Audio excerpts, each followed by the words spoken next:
let's dig into why we're doing this, right? What you came from background of owning a staffing firm, of running it, and you've talked about being on the trucks before.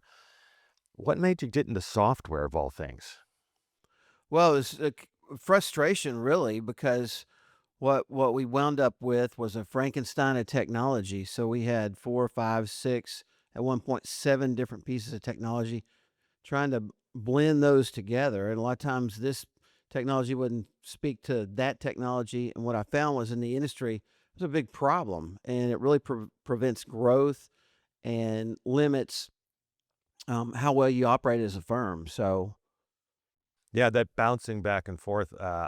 People don't always know this. I mentioned it a couple times, but I've quit firms specifically because I couldn't stand the ATS. It was so slow to load. You're mhm, jumping back and forth between screens.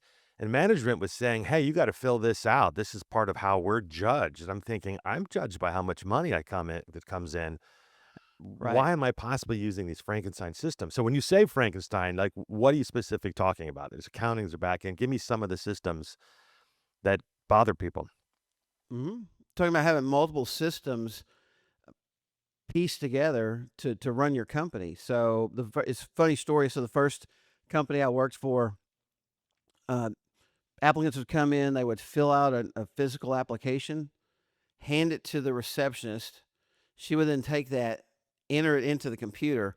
So all you did was double the work, and then you also entered, the human error factor. Did we miss something on the data entry? So we had a front office ATS, applicant tracking system. There was a separate system for back office, meaning payroll, billing, and then we had another system for testing, and it just went on and on and on. And so what you wound up doing with a lot of your day was just trying to, as you said, get all the information in there, and it really took us away from the fundamentals of placing people in jobs.